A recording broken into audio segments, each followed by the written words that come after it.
Alright, so another one of the champions I suggest people should learn to jungle as so they can expand their jungling in different aspects is Cho'Gath. And now this is a champion very few people expected to be in this list. I made a little guessing game for on my Facebook, and only like 2 people out of 100 got it right. It was kind of funny and kind of sad, but it's understandable. Cho'Gath is one of those champions that seems to be forgotten in pretty much every meta.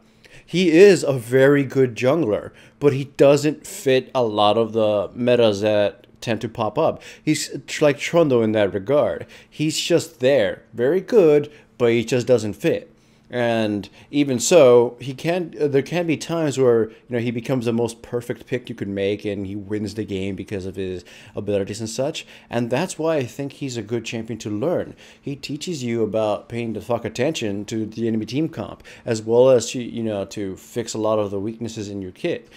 Cho'Gath is one of the easiest champions to screw up. I mean, look at his rupture. It's kind of tricky to land. You can learn it quickly, hopefully, and that's what why I picked him in the learning jungler thing. The learning junglers are characters I feel people could get better at just by paying the fuck attention. Cho'Gath's rupture, it won't hit by itself unless you lead people into it. They're slow as hell, or you silence them first and then rupture it. So that's a lesson into itself, and that's explained in the article, which I highly recommend you read because I'm not going to go too in depth into it. I'm just kind of going on a little tangent. A little history lesson with Cho'Gath, and again, this is why I actually picked him in this list. Here it is. Cho'Gath was the first champion I ever gave any actual commentary on. Not a team battle, just commentary. I just decided to talk about Cho'Gath because I was impressed by him.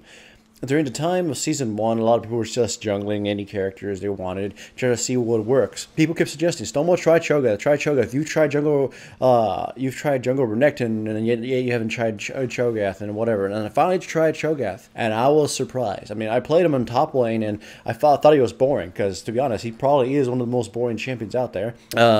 I tried him in the jungle, and I was surprised. So sustained. I can build anything on him. He counters the living hell out of certain champions. Because of Cho'Gath, I started enjoying the idea of picking a champion that counters the enemy team or supplements my team. During that time, Anivia was all the rage, and Katarina too. And Cho'Gath completely stomps their necks. He had bugs and some inconsistencies, so I guess that's what kept him out. But his scream is so fucking strong. And now it's kind of the same situation. He's a very glorious counter pick. He's a very situational pick. He's a really good jungler, but the game just doesn't tend to suit him a lot. However, if you pick him against a team that he counters, he'll just obliterate them. The enemy team has a big front line, a bunch of melee champions. Yell at them and then rupture them, and they pretty much can't touch your carry. Or silence the enemy caster who wants to try to combo you or whatever. If you pick Cho'Gath into a team like that, then you'll win. And that's why I feel Cho'Gath is important to learn, in a sense that he teaches you how strong counterpicking can be. He teaches you how strong being a bodyguard can be. I mean, that's what he is. That's what the whole article tends to encompass. Cho'Gath is one of the best peelers in the game. He doesn't initiate properly, and he only follows up, but he protects his teammates so fucking well. He doesn't get aggro from the enemy team like a regular tank does. He doesn't do enough damage or any of that stuff to get people to kill him. He's just so annoying. He prevents them from killing the teammates, so they might as well kill him. Otherwise, their ability to kill the rest of Cho'Gath's teammates is just hindered to the point where they might not even be possible. So that's kind of what the article ends up being about, and I recommend you read it. It goes more into the in-depth than I did here, and I just kind of wanted to tell you the reason as to why I picked him.